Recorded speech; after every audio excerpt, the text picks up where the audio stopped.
Selamlar. Biz şimdi Gimpo Airport'tayız. Seul'dayız. Jeju'ya geçeceğiz bu akşam. 19.10'daydı uçağımız ama bir 15-20 dakikalık bir rötar yedik. Flight radar'a baktık, daha uçak bile belli değil. Uçak Körük belli de değil. boş. Zaten henüz körük de boş. Hah, geliyor. Geliyor, evet. Yaşasın, iyi, tamam, uçak geldi şu an. Tam şeye denk geldi. Bu airport daha merkezi bir yerde, yani şehrin içinde bir yerde. Direkt, Sabiha gibi işte ya. aynen, ama daha içinde bence. Yani direkt metro istasyonundan çıktık ve metro istasyonu devam ediyor yani. Ulaşım kolay. İlk giriyorsunuz. Check-in bölgesine, kiosklara gittik. Orada aldılar bagajlarımızı. Kendileri kontrol ettiler. Yani bizi 5 dakika check-in'imizi yaptı. 5 dakika beklemeniz gerekiyor dedi. Bagajlarımızı kontrol ettiler. Tamam, artık gidebilirsiniz dedi. Yani alıp bayağı arkada güvenlik kontrolünden geçtiler. Sonra gidip biraz bir şeyler atıştırdık vaktimiz olduğu için. Yukarı kata bir çıktık abi.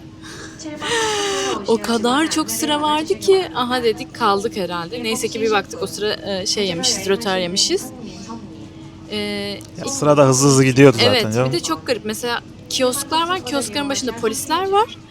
Alıyor, biletini okutuyorsun sen. Pasaportunu veya kimliğini alıyor. Diyor ki gözüme bak. Yani böyle kadının gözüne bakıyorum. Where are you from dedi bana. Sana bir sordu mu? Bana elinde pasaport var, where are you from diyorsun. Aynen, Dedim öyle bir- Türkiye, yani elindeki pasaporta bak. Bir baksana, anasını satayım. Aç kapağına bir. Ondan sonra neyse böyle okudu, tamam dedi, geç. Sonra bir tane normal kontrolden geçiyorsunuz. Ekstra bir şey yok. Şimdi arındırılmış salondayız. Birazdan inşallah bu şeye başlayacaklar. Yine 77 ile uçuyoruz. 1 saatlik bir uçuş. Aynen. Ama koca uçağı vermişler. Şimdi Flight Radar'dan baktım. Jeju'ya inen o kadar çok uçak var ki. İnanılmaz bir trafik var yani şu an orada da. Bu Burada da da bir muhtemelen sürü. oradan geliyor. O yüzden gecikti diye tahmin ediyorum. Ama zaten aynı anda bir de çok absürt yani. Bütün uçaklar mesela Korea Air, işte Jin Air, Hepsi Jeju'ya Jeju gidiyor. Air, hepsi Jeju'ya gidiyor ve hepsi aynı saatlerde. Yani yarım saat içinde belki 6-7 tane uçak kalkıyor sadece Jeju'ya. O biraz absürt oldu. Bir de burada çok garip, hiç turist yok gibi geliyor bana, ya da hepsi Asyalı. Evet, domestikteyiz. Herkes çekik Asyalı, gözlü. hiç yok yani, turist görünümlü insan yok. Belki Japonlar falan vardır da ben ayırt edemiyorumdur. Ya illaki vardır herkes. Yarın ne günlerden? Cumartesi, işte tam yarın Millet millet o yüzden, gidiyor. trafik Hafta o sonu yüzden tatiline gidiyor. Demek ki Jeju'ya geziye gidiyor herkes. Neyse, bakalım Jeju'da bizi neler bekleyecek. Neyse, Jeju'da bir tam gün kalacağız. Ertesi sabah da erkenden Busan'a geçeceğiz. Orada bir tur kiraladık Jeju'da, bir günlük. Yani bütün günümüz orada geçecek, turda geçecek gibi duruyor. Yarın görüşürüz. Günaydın. Jeju adasındayız. Şöyle bir manzara beğendik. Şimdi de bir doğu yürüyüş turuna gideceğiz. Biraz buluşma noktasından uzağız ve burada pek otobüs geçmiyor bu yolda. O yüzden taksiyle gitmek durumundayız. Put the coin in his mouth and make a wish. Your wish will come true. So if you have a wish, you can try it on the way out. Okay. Happy Buddha heykeli. Şimdi ilk durağımız İlçullant'a geldik.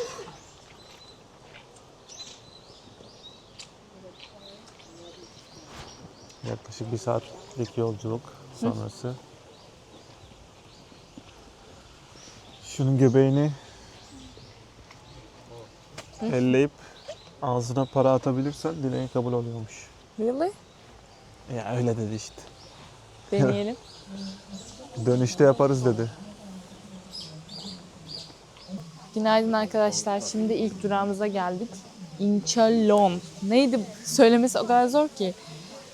İlçulland. Yani İlçul Adası diye geçiyor. İlçul güneş doğumu demekmiş. Gün doğumu adası gibi bir şey yani.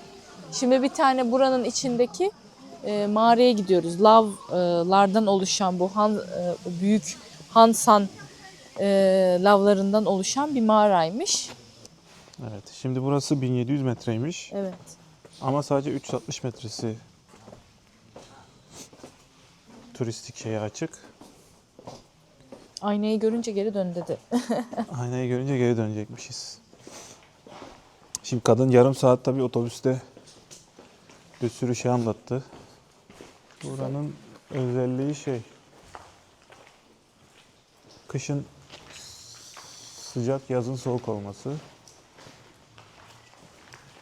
Onun dışında yağmur yağdıktan sonra yukarıdan yağmur damlalarının oluşturduğu ses mistik bir hava katıyormuş buraya. Her yerde olduğu gibi Mincheon da şey demekmiş heykelimiz. hayatım. Halkın ruhu. Mincheon Cave diye geçiyor aynı zamanda. Şimdi kadın tabii yarım saat konuştu dedik.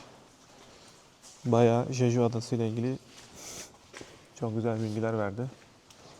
Jeju Adası yüz ölçümü olarak Seul'dan büyükmüş bu arada. 680 bin kişi yaşıyor. Ve herkesin de arabası varmış. Çünkü arabasız yani toplu ulaşım iyi değil. Evet. Toplanma yerine gelmek için map'ten bakıyoruz. 45 dakika yürü diyor. Aynen. Ondan sonra Otobüse binmek bindik. için 45 dakika yürütüyor yani. Şimdi nereye gidiyoruz? Evet. Aynaya geldik herhalde. Buradan sonrası kapalı.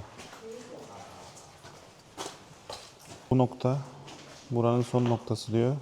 Bu noktaya ulaşan kişi Michigan Cave mistik ruhu sayesinde sağlıklı bir hayat yaşayacak diyor. 365 günlük sağlıklı bir hayat bizi bekliyor aşkım. Buraya varan kişi mi? Senede bir Şuradan- gelmemiz lazım yani. Şuradan çıt çıt. Aslında orada ışıklandırma var ama Tehlikeli ya bence. kimse Hepsi olmasa aynı giderdim zaten. de birileri var. Bunlar şimdi kuralcıdır. Millet hemen gider şikayet eder.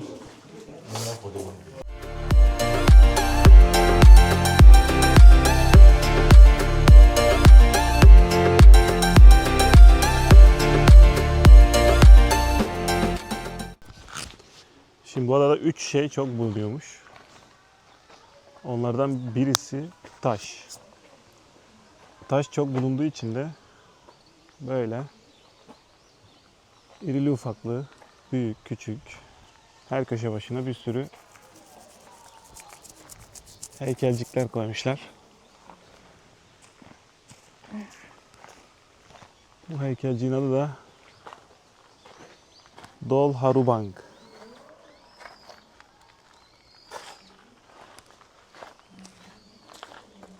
Yani Büyük Baba.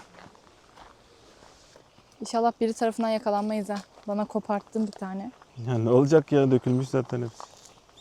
Şimdi bu Jeju Adası'nda 3 en çok bulunan şey dışında, birisi taş demiştik bu en çok bulunan şeylerden. 3 bulunmayan şeyler, 3 de buraya özgü şeyler listesi var. Buraya özgü şeyler listesinde Bir saniye, mandalina arası. bir tanesi mandalina. Ben Netflix'te bir tane dizi izliyorum. When Life Gives You Tangerines diye. O Jeju Island'da çekiliyor. Evet. Oradaki Haenyeo kadınların hayatlarını anlatan bir dizi. Biraz K-drama gibi falan. Ben her bölümde ağlıyorum ama. Orada da yani görüyorsunuz Jeju ile ilgili. O hain kadınların da ya müze olarak gideceğiz ya da gösterileri var, bunların dalış gösterileri. Onu izlemeye gideceğiz. Eğer dalış gösterisi bugün varsa ona gideceğiz. Rüzgarlı zamanlarda yapmıyorlarmış. Mandalinalarımızı yiyoruz şimdi kaçak bir şekilde. Bu land'in içindeki Cactus House diye bir yere girdik. Her çeşit kaktüs var. Şuna bakın. Samet her gördüğüne dokunma eğiliminde. Berkecan elleme anneciğim. Burada da stand var. Bak burada da stand var. Evet hayatım, gördüm. Bak stand var solda. Benim taklidimi mi yapıyorsun?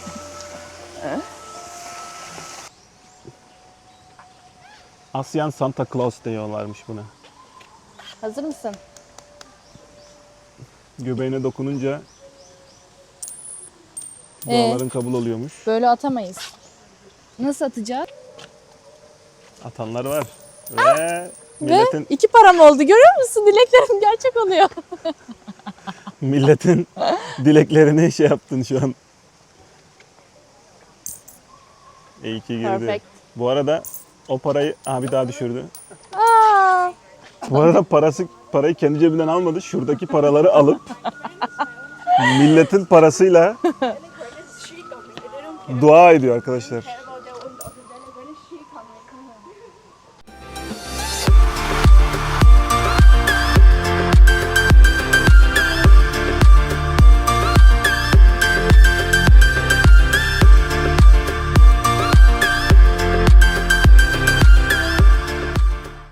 In this area is also Polka village. Traditional house is 300 houses. 600 people now live here. I am town master. Nice to meet you. This is Jeju Gate. This is a long time ago keep cow or horse from escaping. After using the gate and the communication together. Now, one stick. At the house, children only. Parents go out. Parents come back home within 2 hours. Come back home. To sleep. Parents early morning go out. Late evening come back home. You want to meet this house parents. You have to come late evening. 3 sleep. Families all go out. Nobody. Come back home 1, 2, 3. After 3 days, come back home. After 5 days, come back home. Continue. Okay? All shut down. At the home. Welcome, welcome, welcome, welcome. thank you. We are able to school and continue study. Eski ama New Balance'ları giymiş. Please. Yeah. Bu adam İngilizceyi kendi öğrenmiş. Çok iyi ya amcam. Jeju'da bulunmayan 3 şeyden birisi de kapıymış. Nedeni de kuvvetli aile ve komşu ilişkilerinin olması. Millet birbirine güveniyormuş. O yüzden Evet. kapılar yokmuş. Dolayısıyla bu şekil tahta kapılarla. Tahta Evleri. çubuklar. Aynen. Buraya ait special'lardan ikincisi horse. Burası Moğol istilasının altında yaşamış 30 yıl kadar. Moğollar da tabii atlarla meşhur. Atlarını buraya getirmişler. Bunlar da tabii atın etinden, sütünden, yağından, her şeyinden yaralanmaya başlamış. At eti protein açısından Okay, please. daha zengin danaya göre. O yüzden buranın insanları da çok çalışan insanlar olduğu için yüksek proteine ihtiyaçları var. Dolayısıyla at etiyle o ihtiyaçlarını karşılıyorlar. Bunun dışında tabii atın yağından da faydalanıyorlar.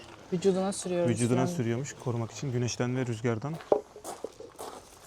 Ayrıca at bokundan Ev inşa ederken- was built is 400 years ago. Yeah. taşların arasına at boku sürüp taşları birbirlerine yapıştırıyorlarmış. This kitchen have Buranın 3. spesiyali de bu kılıç balığı. Okyanustan yakalanıp direkt mutfağa getiriliyor.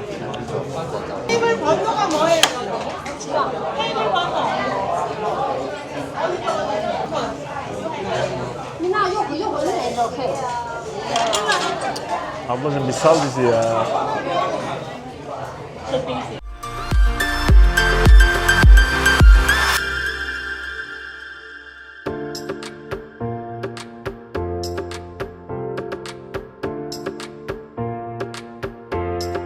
Hearts in the wind, love strikes and catches.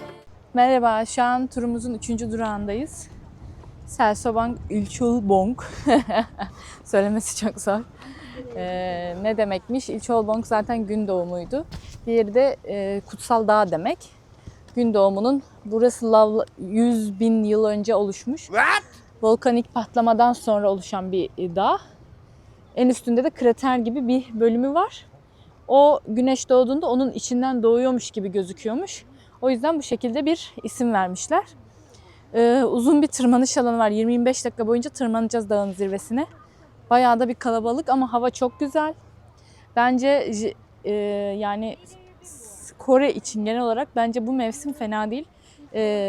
Ziyaret etmek için. Şu an kısa kolluylayım. Ve yukarı doğru çıkmaya başladık. Sonunda zirveye ulaştık arkadaşlarım. Gün doğumu zirvesi. Şu kısım krater şeklinde olan yer. Güneş gün doğumu bu taraftan oluyor. Krater mi? Taç. Taç mı? Her sene 1 Ocak'ta buraya güneşin doğuşunu izlemeye geliyormuş insanlar. Yılı karşılamak Burada için mi? aynen. Şans getirdiğine inanıyorlar. Hafif rüzgar var. Jeju'da en çok bulunan 3 şeyden bir diğeri de rüzgar. Rüzgar o kadar şiddetli oluyormuş ki gün içerisinde 150-160 tane uçuşun bile iptal edildiği zamanlar olmuş. Zaten havaalanında Flight Radar'dan bir baktık. Yani şey gibi. Çok fazla minibüs uçuş gibi trafiği yani. var. Şehir içi minibüsler gibi. Şimdi rüzgarın şiddetli olması tabii köylüler için bir challenge kaynağı oluyor. Rüzgar o kadar şiddetli oluyor ki yan yana konuşurken birbirlerini duymuyorlar. O yüzden dedi ki kadın Birbirlerini duymadıkları için uzun cümleleri çok kısa cümlelere dönüştürmüşler. ve yüksek sesle. Ve çok yüksek konuşuyorlar. Hani insanların çok yüksek konuştuğunu görürseniz kavga ediyorlar sanmayın diyor. Alışkanlık olmuş artık. Dolayısıyla buranın konuştuğu Koreceyi Seul'dakiler anlamıyormuş.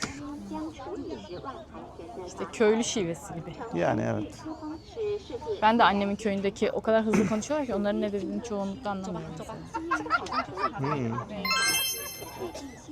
Bizim köyde öyle bir sorun yok.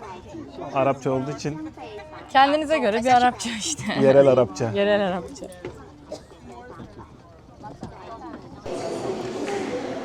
Şimdi de Hainyo Müzesi'ne geldik. Aslında Hainyo şey demek, kadın dalıcılar. Aslında kadın dalıcıların performans gösterisi oluyor. Ama bugün dalga kuvvetli olduğu için o gösteriyi iptal etmişler. Dolayısıyla biz de müzeye geldik.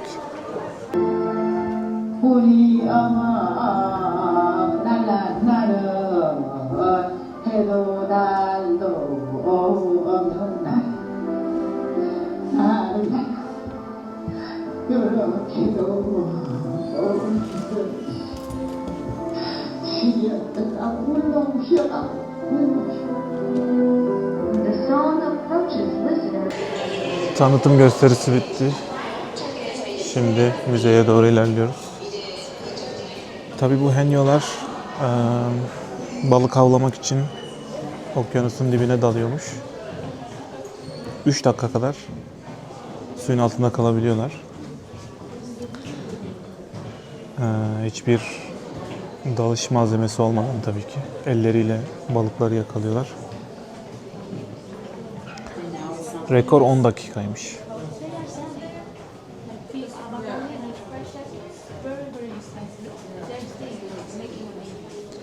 Bu müzede onların işte yaşadıkları yeri, dalış malzemeleri vesaire gösteren bir müze. Şimdi yeni nesil tabii bu işi yapmak istemiyor. Bir sonraki nesilde bu hanyoların biteceğini tahmin ediyorlar. Yani bir 50-60 yıl sonra buraya geldiğinizde hanyo dalıcılarından kalmayacak. Çünkü yeni nesil bu işi yapmak istemiyor. Hatta Kore hükümeti Hanyo okulu açmış. Hani yeni hanyolar yetiştirmek için ama talep az.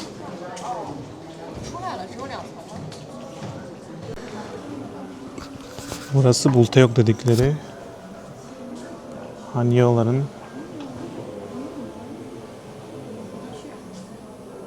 kıyafetlerini değiştirdiği, dalış kıyafetlerini giydiği yer. Ortada bir ateş yakıyorlar. Sıcak, kendilerini sıcak tutmak için. Burada işte kıyafetlerini değiştirip dalışa hazırlanıyorlar.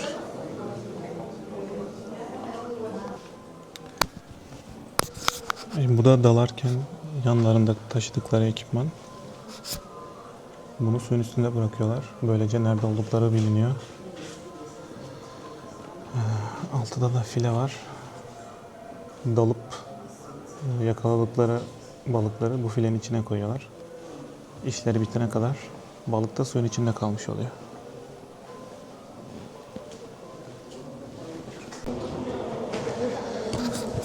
Hanyolarla ilgili 2 tane dizi var şu an Netflix'te.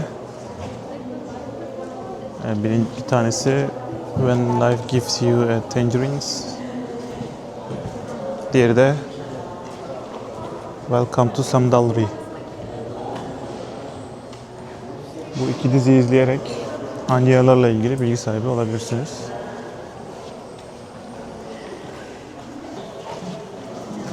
Jeju'daki en çok bulunan şeylerden üçüncüsü de kadınlar. Kadın nüfusu çok fazla burada. Eskiden kadınların adadan ayrılması, işte ne bileyim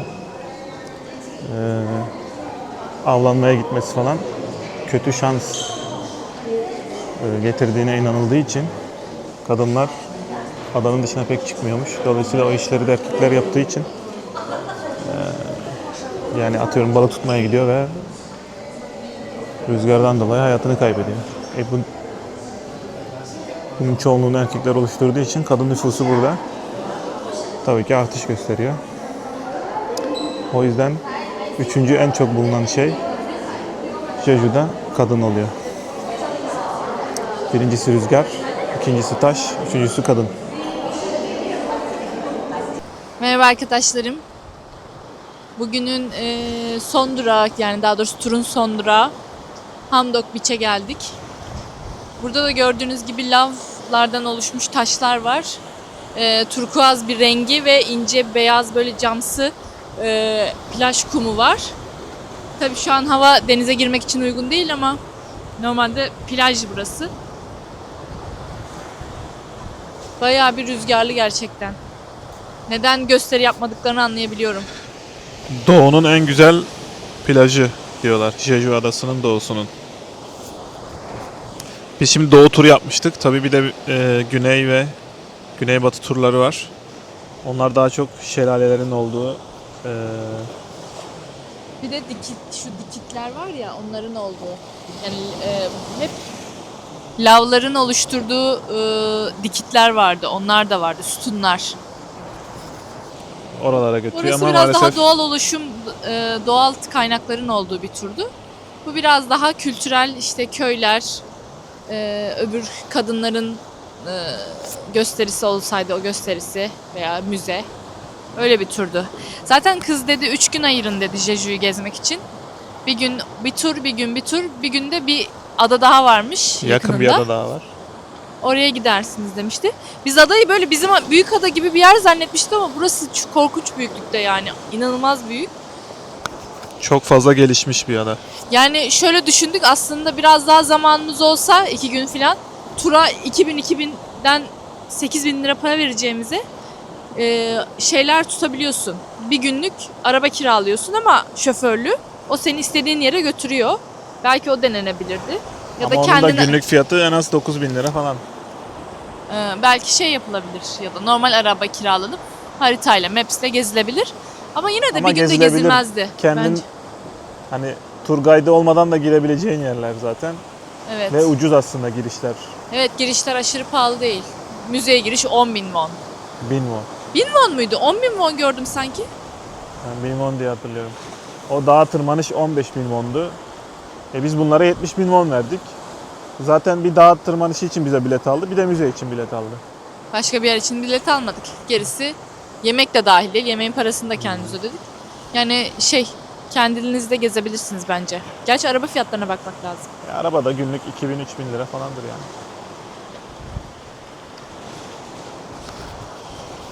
Bu arada Jeju'ya normalde biz Koreli arkadaşlarımızla konuşurken demişlerdi ki Covid zamanı biz bütün Koreliler balayına buraya geldi.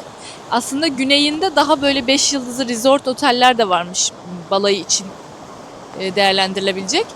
Belki Maldivler gibi bir yer veya Bali artık gibi oldu. Herkesin uğrak noktası. Uğrak noktası oldu. O yüzden böyle farklı bir yerde değerlendirebilir. Gerçekten havası, doğal güzellikleri, görsellikleriyle güzel bir şey. Bir de böyle otellerini araştırmak lazım. Bunu da değerlendirebilirsiniz.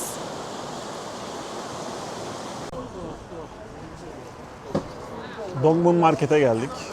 Burası Traditional Market.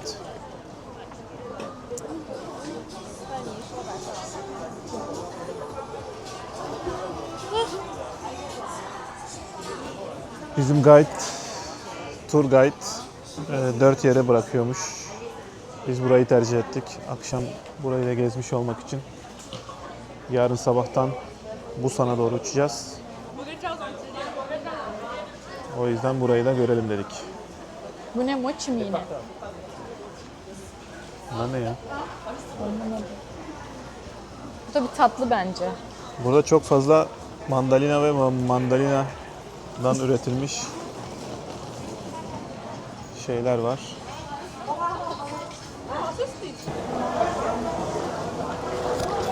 Pazarın içine geldik. Kocaman bir pazar. Bir sürü kapısı var. Şurası yemek alanı. Oraya biraz sonra gideriz dedik. Daha çok acıkmadık. Bakar mısınız? Bu ne, sik balığı mı? Ya Samet ya. Biraz Ya benziyor. yani açık açık söylemek zorunda mıydın? Yani YouTube sana Şuna koyacak biliyorsun değil mi? Yaşıyor bu. Ben bundan yedim bugün. Ama böyle tadı çiğ mantar gibiydi. Teyzem de ya baksana tutmuş yani, o kadar kirli ki. Bunlar yenir mi ya? Şu da çok değişik bir şey. Hadi go.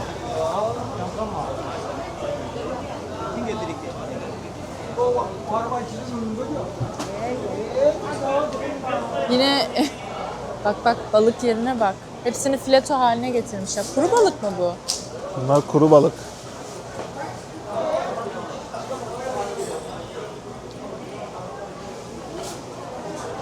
Çok da tatlı duruyorlar.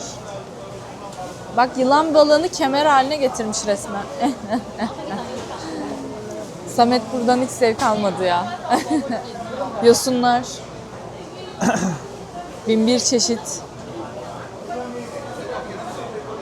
Değişik bir millet ya. Yemekleri gerçekten çok garip.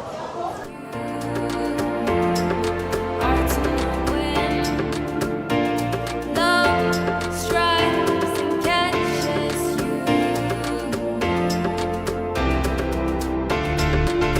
You still want me to.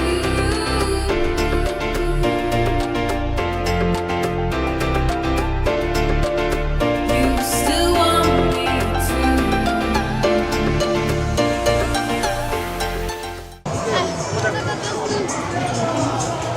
在小的时候一直看到说错。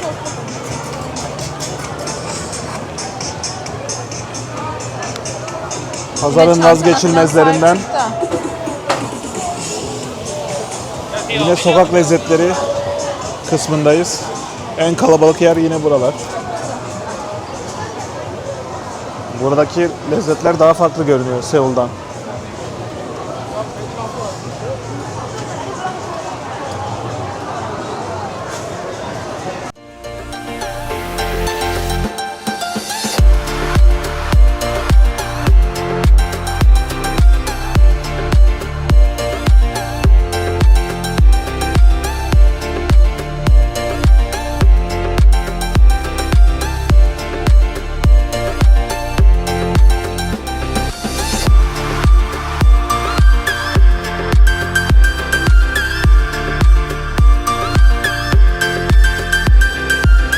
Gate 1'da bulunan bu teyze tam 20 yıldır burada satış yapıyormuş. Krep satıyor herhalde. Bazlama Ve balık mı onlar? yanındaki kılıç balığı. Kılıç balığı ve bazlama tarzı bir şey satıyor. Tam 20 yıldır.